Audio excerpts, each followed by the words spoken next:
Looking for amazing finds and incredible deals? Visit Erie City Mission Thrift today. From stylish clothes and shoes to quality furniture and home goods, you'll discover something new each time while changing lives right here in Erie. It's shopping that feels good and does good. Come see us in Erie and Girard.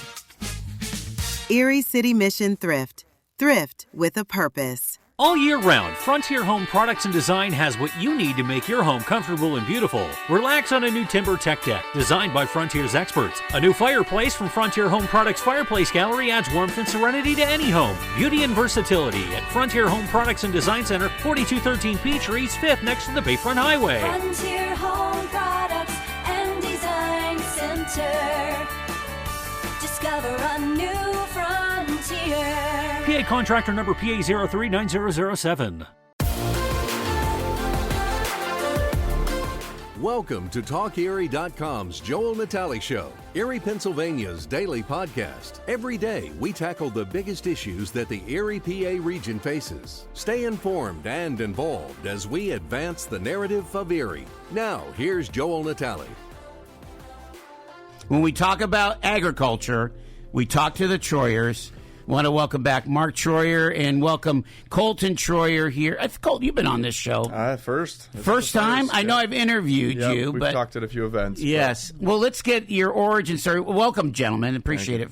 But let's get your origin story. Again, you grew up in this neck of the woods. Yeah. No, born and raised in Waterford, Pennsylvania. Grew up on the farm, kind of in the legacy of the Troyer Farms chips and everything, but I was always on the farm side, so, picking rocks when I was 8 years old. I guess we figured out a couple months ago that I've now officially retired from the farm. I'm now on Folkland payroll, but I retired after 18 and a half years on the farm. Wow. So I think I started 8 or 9 years old when I was... What was your favorite chip back in the day?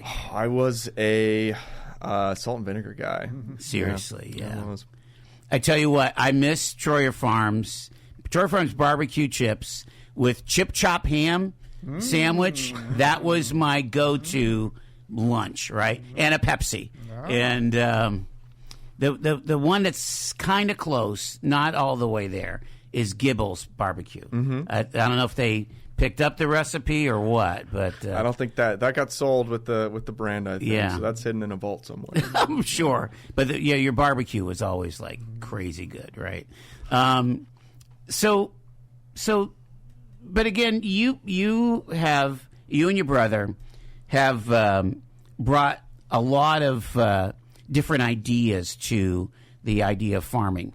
But we've got to make sure we understand this. And Mark, you need to make this clear to the audience that the potato business is still kind of the bread and butter. That's the foundational business of what you do, isn't it?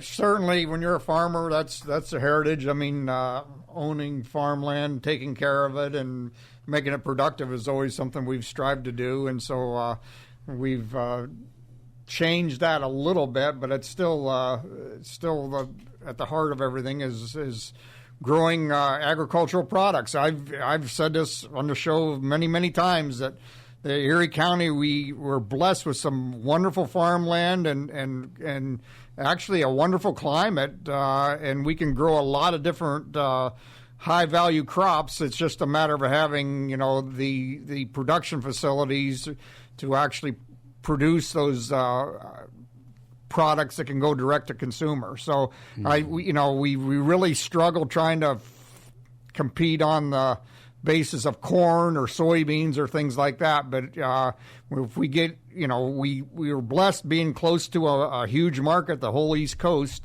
and it really turns into having processing facilities that can handle those raw products and put them in a form that the consumer can get. It's all about the vertical integration. I mean, is that really where this business has gone, the agribusiness? Is that folks like you need to vertically integrate? Yeah, I mean, we were kind of at a size and like a fork in the road, like most farms come to, is you have to decide, do you want to find a niche product and a niche direction to go, such as organic and producing your own product, or do you want to go the direction of scale? And that's really the only way you can survive anymore as a farm is scale to such a size where you can deal with the big processors and deal with the big players or create your own market. And we didn't necessarily want to go the route of growing 3,000 acres of potatoes in order to compete. That's the direction you'd have to keep going. And so, my brother especially, he's an agronomist and he's still managing, the farm on a day-to-day basis. That's the part he loves, is being out in the field and actually getting to walk the fields every day. And once you get to a certain size, there's just layers of management and bureaucracy, and that wasn't really what we wanted, for our lives and for the future. So, can I ask a totally random farm question? Can you use the same soil to grow potatoes year after year after year, or at some point do you have to grow something else? What is that kind of? What do they call it? Recycling? Rotation. Yep. What is that all about? Well, he can jump in, but I mean that's actually what we're struggling with. It's fairly expensive for us to make this conversion to organic and to rotate this land out. So right now we're pretty confident that growing a potato crop has a potential to earn a profit, but when we're trying to go 3 years or 4 years in between, we're struggling a little bit with I use the term what we can lose the least amount of money on those other 3 years, So you literally have to take it offline for 3 years, or grow something different? You can continue to grow on that ground, but you have to grow it organically and sell it conventionally. So basically, you're taking a huge yield hit and then still selling at that same conventional price till it's organic. See. But then even once it's organic, we're trying to find some other crops that we can sell organically. Mm-hmm. Like what would be an accompanying crop with potatoes? To get there has been hay. Yeah. I mean, we're doing a lot of hay and alfalfa because we just said that's what we would lose the least amount of money on. Yeah, and there's benefits for rotational purposes of regenerating the ground, fixating some of that nitrogen. I heard something about cabbage that, like some corn growers put cabbage in, or wheat. I don't know. Again, I don't know. I don't even know what I'm talking about. There's field turnips and there's field peas field and there's radishes and things like that. And you could keep them organic while you're doing the rotation? Sure. Cabbage is, there isn't anybody growing a lot of cabbage here in the county anymore. Yeah. Okay. But, we certainly can't talk about our farm without talking about beets. Beets is something that we've... you're all in on the beets. Well, we're dipped a toe in, and I guess we're up to our necks now this year. Yeah. So I don't know how many acres he's going to be at. Got 120 acres of organic beets this year, in addition to all the potatoes. So when you hear about super beets on the radio, they could be sourced in Waterford? Ours right now we're going for processing, which get packaged for pickled beets and all kinds of... Say the brand? Love Beets. Love They're Beets. based up in Rochester, New York. Rochester, New York, and we found out that they were importing a fair amount of them from Europe, and that was very expensive, so they were kind of glad to link up with us, and they keep asking for more, so we're going to try to raise more of them. Yeah. And so is that necessarily a rotation crop, or is that just kind of another line that you're getting into? Both. Okay. So that's the beauty of it is it keeps us in organics, and it's also a crop that we think we can cash flow and make some money at, and it is it happens to be a good rotation crop for potatoes. And so what that beet is doing when it decomposes is re-energizing that dirt there? So we harvest the beets. It's actually, you can harvest them similar to potatoes. So you're pulling out that whole bulb.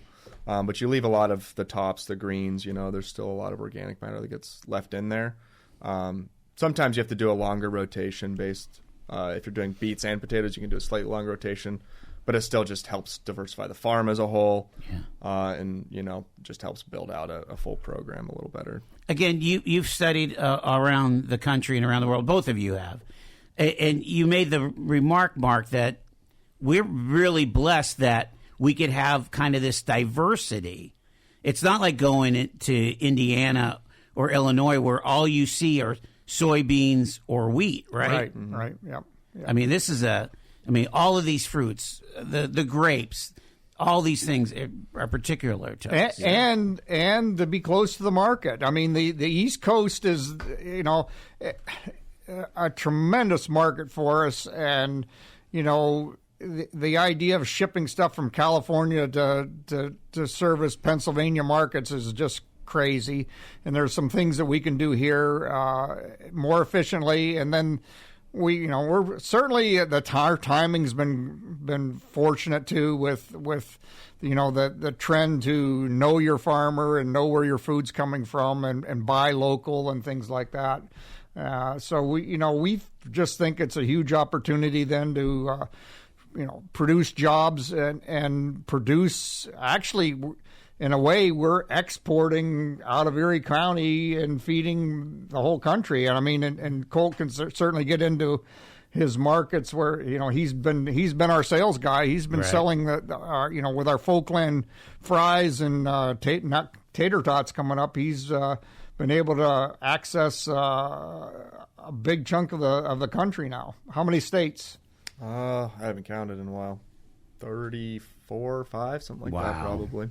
Some of the big names in retail. Are we talking? I mean, there's retail moves real slow. We've got a lot of notable big ones coming down the pipeline, but the ones we're in right now, we're in Sprouts, Farmers Market, which is national. Yeah. We are expanding in Wegmans. So originally we were just in the local stores here.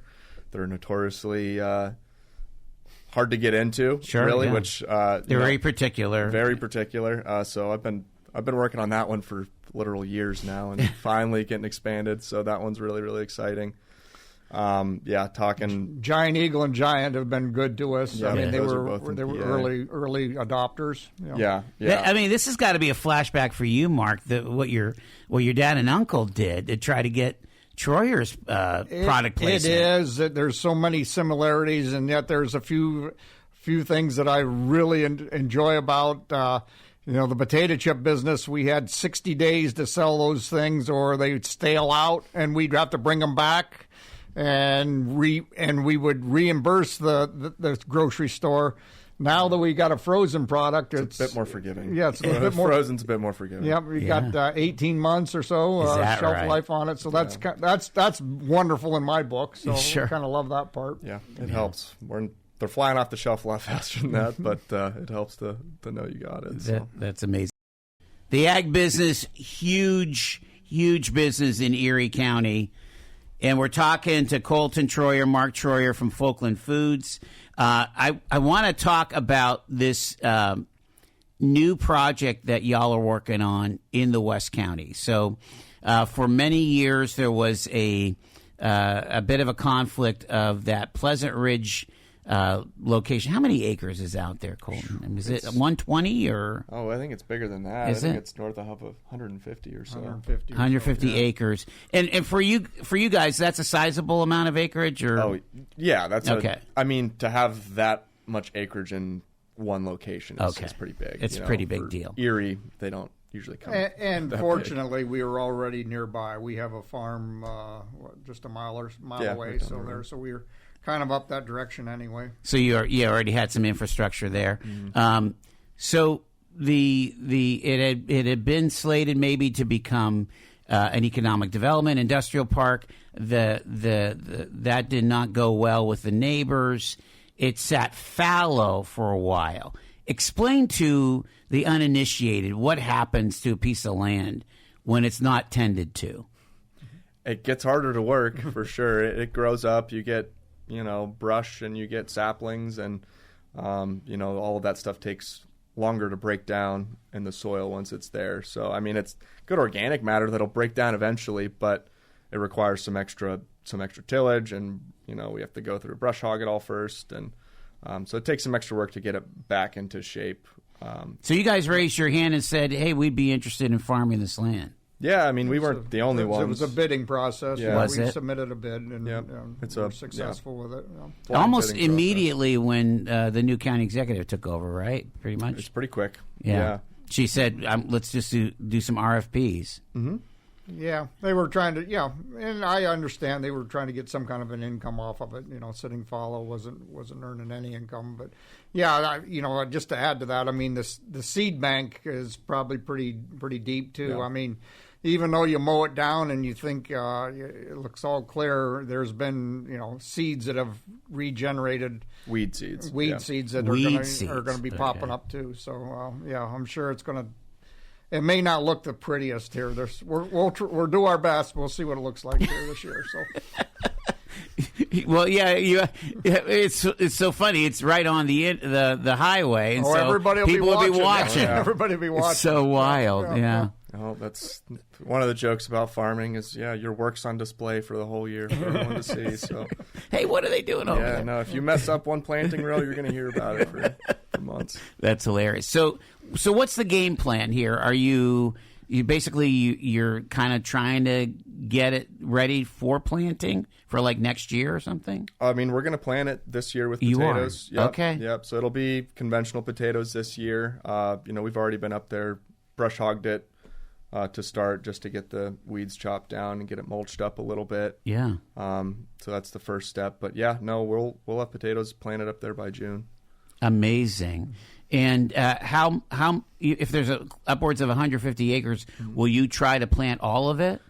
Yeah, I mean, we get pretty picky now with acres. We'll pick the best stuff, and then we've got good partners that we farm with that can plant the other row crops and stuff in the areas that are not quite as suitable. It's not worth planting in more marginal acreage for potatoes. So you just take the best stuff and fill it in with corn, soybeans. We have a pretty significant investment in an acre of potatoes now, and You're saying when you do a typical acre, it's a pretty big deal for you guys. There's a lot of inputs that go into it, and if come harvest time comes around and that section is flooded out or underwater or something, and you lose that, it was just a waste of time and money. So we certainly sometimes have to skip over a little bit of an area rather than going through and planting it and taking a chance on.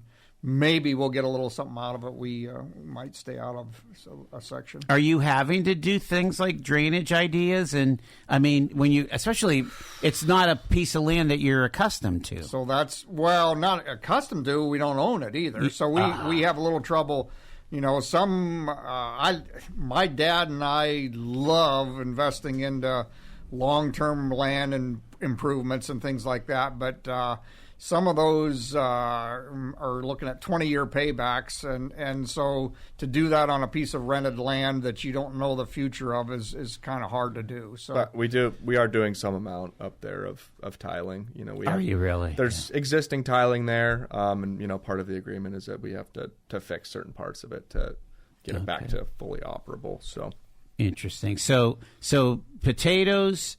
You're planting in June. When would you be able to harvest that? Yeah, I mean, the goal is to be done by mid-May, June at the latest, but we can start harvesting. Typically, the earliest will be mid-August. We'll start to dig a little bit. Fresh crop, so those go straight to processing. Storage potatoes take a couple extra weeks to fully mature, and And like when they say baby potatoes, that's not just taking them early, is it? Or is it an actual brand? It, in part, is harvesting early. Okay. There are varieties that, will set a lot more tubers that are small. You just have a way higher number of small ones. But you do have to kill them and harvest them a little early, so you lose some yield. Yeah. Now, I know that, again, in the Folkland is totally organic, but is that a similar type of growth cycle? Plant in May, harvest in August? It's all pretty close. It's a little shorter for organic. You don't have quite as much of that bulking, we call it bulking time, at the end of the growing cycle. Without the synthetic fertilizers and stuff and all the, synthetic pesticides. Yeah.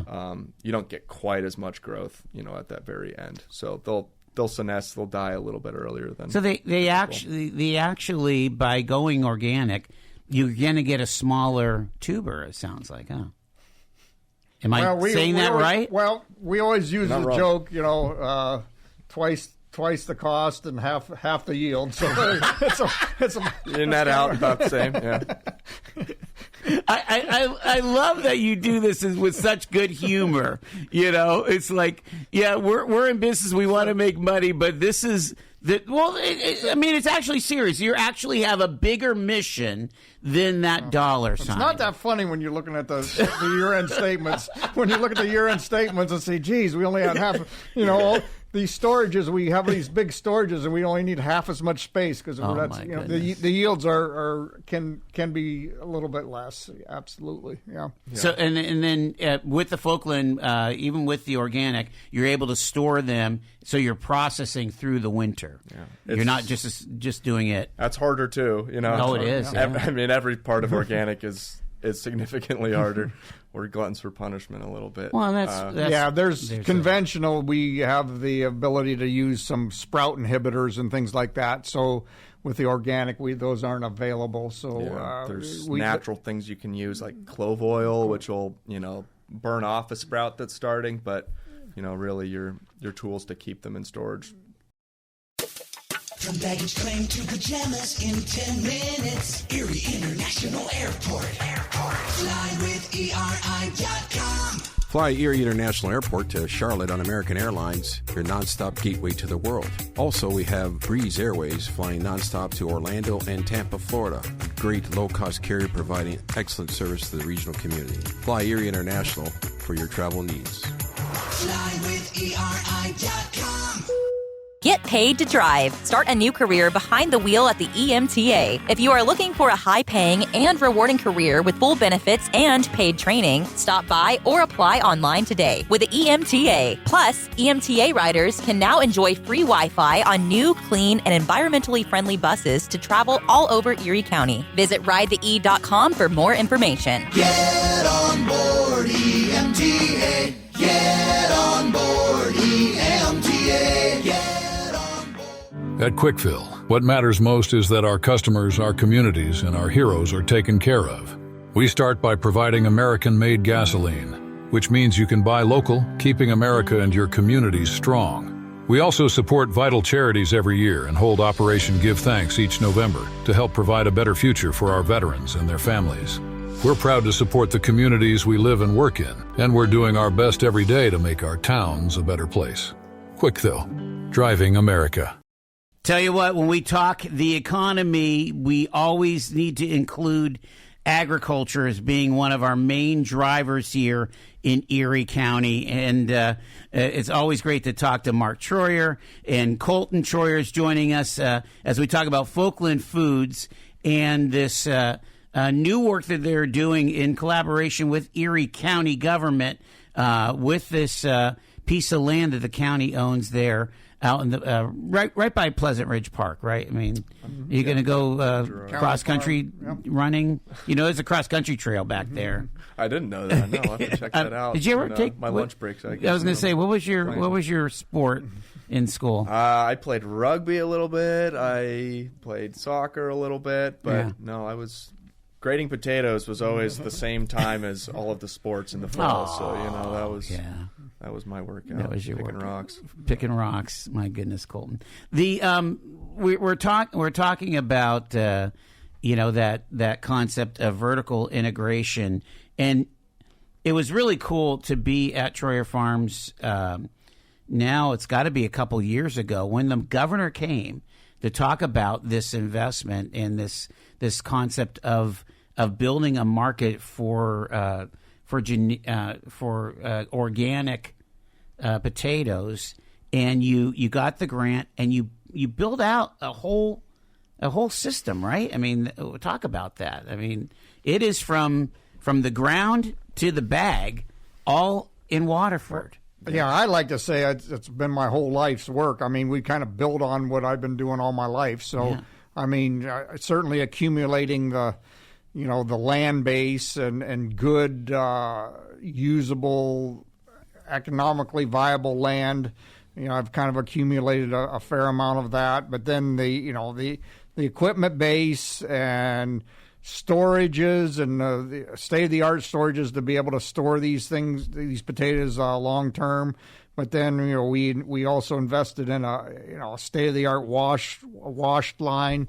So a pretty huge investment up to this stage, and then the Folkland brand and factory kind of adds on to that, and that's kind of where the boys have taken it to the next step. So the base was there, and so now we've moved on to the next step. Yeah, no, I mean, farming in general is a very capital-intensive business. No doubt. Increasingly more so as everything inflates. Tractors are approaching $1 million now if you get a big enough one, which is crazy. But as far as the factory and everything that we built, I mean, we blitzed that project really, really quickly. I mean, we broke ground on it in August of 24.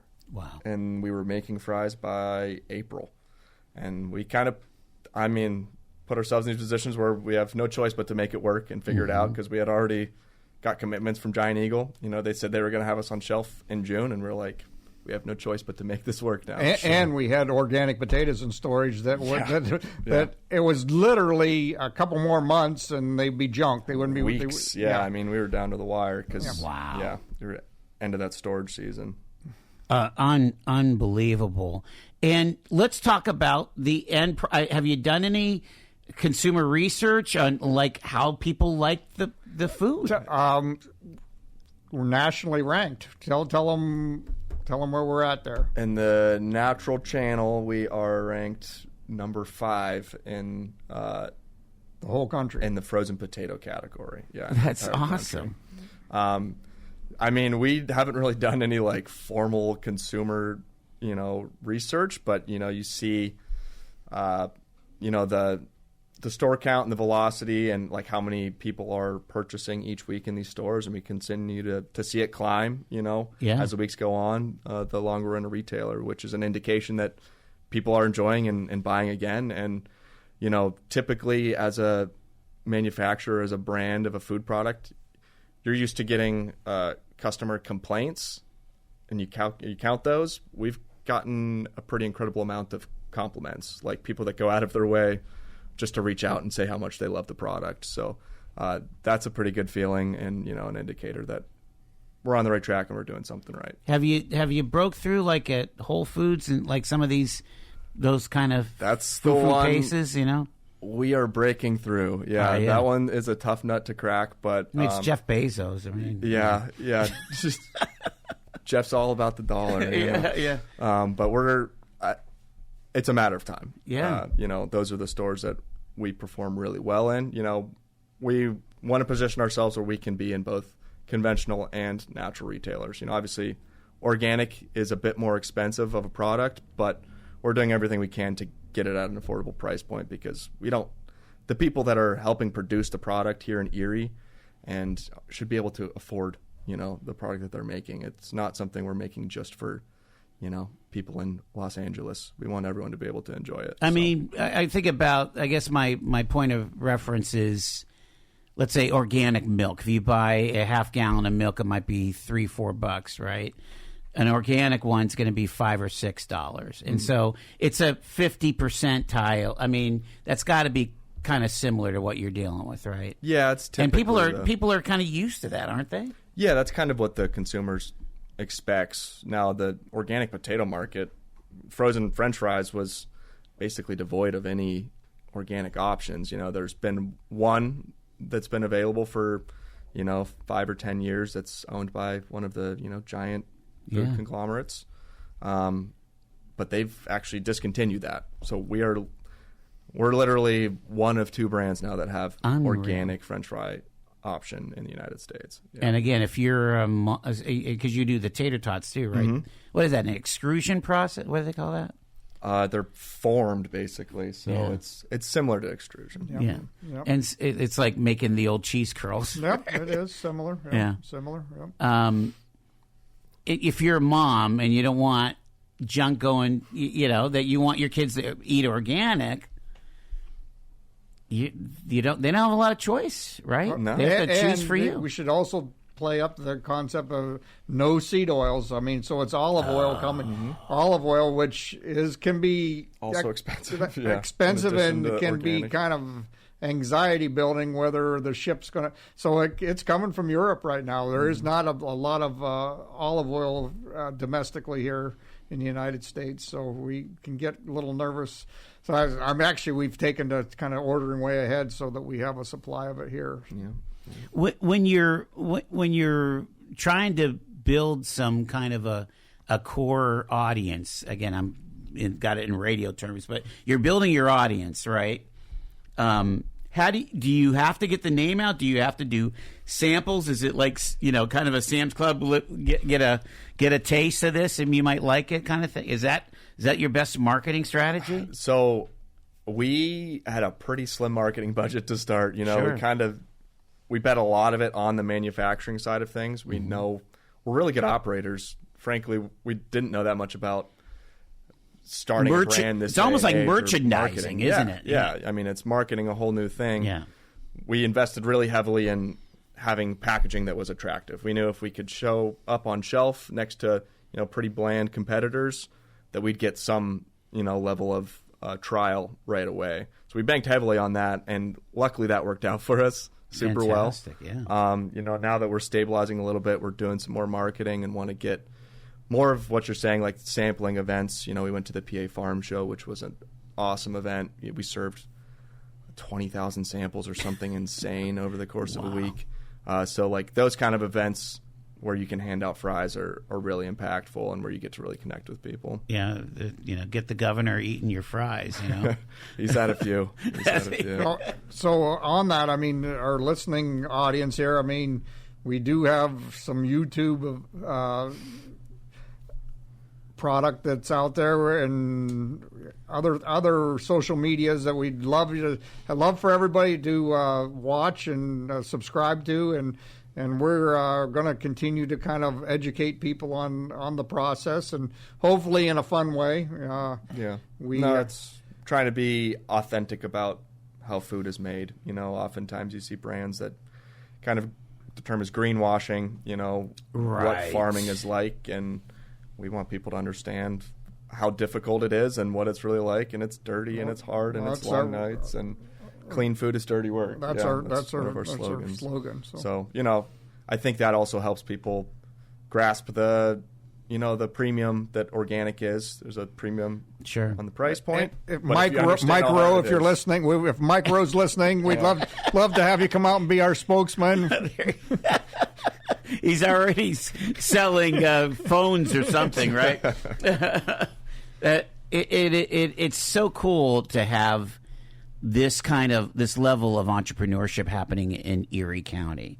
And again, you've already made it clear we're blessed by the soil, by the climate. That part works, but you have to have the brains and really the risk taking to go and say, okay, we're going to take this root vegetable and turn it into a viable product that for national distribution. No, and I'll give all the credit in the world to my dad for having the risk tolerance to go out and leverage everything to do this. I mean, it was a huge leap of faith, and as they say, betting the farm on it, we quite literally did to do this. So, we are seeing the fruits of all of that labor now, thankfully, and all of the bets we took are paying off and coming to fruition. The thing that they always say, though, is that all you need is some massive multinational to come and say, oh, I want to do this. Sounds like they've already said, this is not something we want to do. It's I mean, until they come and want to buy you out, and so that's right. And then that's quite often they too. buy you out and then close you down. So we'll that's not our goal. Our goal is to continue to do this whole process and to provide jobs locally and to provide good, clean, wholesome food to our customers, and so that's what we enjoy doing the most. Talk about the conventional side. You still have markets for your conventional potatoes, right, Mark? I mean, yeah, I still use the term that's what's paying the bills. I mean, we still continue to grow some conventional. That number has maybe decreased a little bit as the organics taken over, but we have some, our goal, our forte, I guess, is chipping potatoes and living right on the property where the shears plant is there. So they've been wonderful partners and customers of ours, and very easy marketing with those people. And will they generally take almost all of the potatoes that you grow? They've got a pretty significant portion of our annual volume. Yeah, and they seem to be able to sell their products.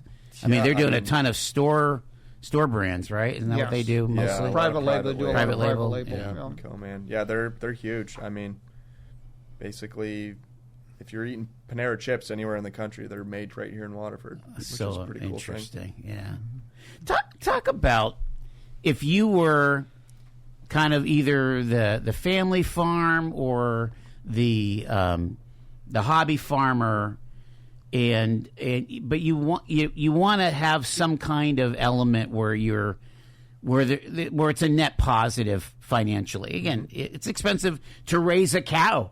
Yeah. To raise Angus for beef. Can you imagine what you have into that before you sell that cow and slaughter that cow? I mean, pigs, chickens, whatever. What are your thoughts about all that?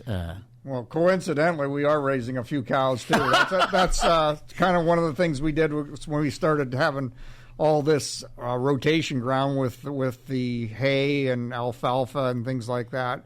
So we do have some belted Galloways, and you can see some of those online too on the YouTube channel. So grass-fed beef, but one of the things that kind of interests us is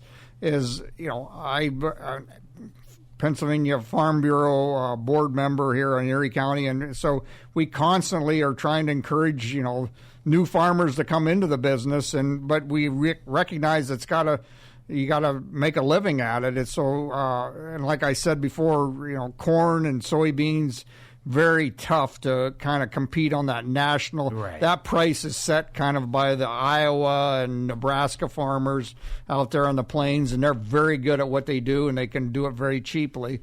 But with us being close to the East Coast market and the consumers, direct-to-consumer businesses in our Erie County climate, we actually think there is an opportunity for a farm to make a living off of 50 acres doing organic potatoes, and we certainly encourage people that would want to try to do that. We would, my son Zach, the agronomist, was more than willing to help them along and show them best practices, and so that you learn from our mistakes. We're writing down all our mistakes and putting them down on a piece of paper and vowing not to do it that way again. So we can help people and help them source, their seed and equipment and the best equipment that's working best for what we're doing, and then not have to invest in their own French fry plant, not invest in their own wash line. Those are very expensive things that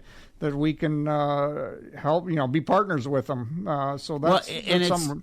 And it's almost like that, the dairy model, and which is kind of, my understanding is dairy has kind of really gone in decline around here because of who's willing to buy from the small farmer the milk, right? I mean, yeah, I think there's a certain tendency to the big milk processors, the big food processors, don't want to run around 500 different suppliers and get a little bit of milk. They make their contracts with the big guys that are doing 2,000, 5,000 head, and it just kind of continues to push smaller farmers out. And It's just so funny because around here, again, the same type of people that would buy Folkland are buying pot of gold, the glass bottles like the old days, right?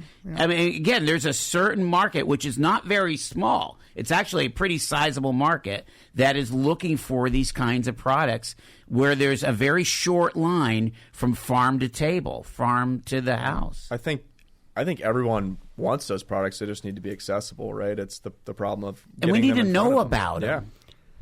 And so just a little other glitch that, us in the farm world, when we talk about cows, the USDA certification for butchering cows is just a huge hindrance for local farmers. There's all these farms that are, used to be a 50-cow dairy herd, and now they've got a barn, and they can raise some wonderful beef, but the process for getting it individual cuts is just very difficult. So we think there should be a little bit of change or a little bit of leeway, and sometimes our government kind of holds us in against some issues that just make things really hard.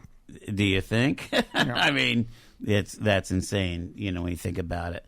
All right, I'm running out of time here. What is this? What's this year look like for you? I mean, again, steady growth, expanding markets. I don't know if meteoric growth, perhaps. Meteoric. We've got about 4,000 stores planned to be in by the end of this year. We're in about 1,300 right now. So almost tripling. Yeah, almost tripling, and then basically again the year after that. So we're trying to hit it hard and fast and get this product available to everyone all across the country. And in addition to that, making other French fries private label for retailers as well. So we are expanding operations really, really quickly. And looking at a second shift. More jobs, all the way from manufacturing up into, more white collar, sales positions and stuff as well. So looking to continue to pull and lean on the Erie labor market. There's a lot of talented, brilliant people here, and we want to keep that local. There's a big tendency to go remote and hybrid and all of that. We are, firm believers in finding that talent here and, the benefits of working as a team in person. So, are you using AI in any of these strategies there, Colton? I am not personally. There are some people on our team that are using AI guys, to job descriptions and there you go. It's an agent, right? Yeah. No, I like to keep my brain sharp and do the thinking myself. But you're young enough, Colton Troyer, Mark Troyer. It's a fascinating story. I mean, we're talking ag today. Tomorrow we could be talking, an industrial shop on 12th Street. Mm-hmm. But we're creating things that we're selling outside the Erie market, bringing dollars into Erie. Mm-hmm. That is the essence of what we need to be doing. We are the largest French fry maker in South Waterford right now. I know you left South Waterford. Right. You left Waterford Market, came up here north. It's 72 degrees out in Waterford right now. It's always sunny and 72 in South Waterford. Thank you, gentlemen, so much. Appreciate it. Thank you. You've been listening to The Joel Natale Show, Erie, Pennsylvania's daily podcast from TalkErie.com. Subscribe to our show on your favorite podcatcher and get involved by emailing joel@TalkErie.com.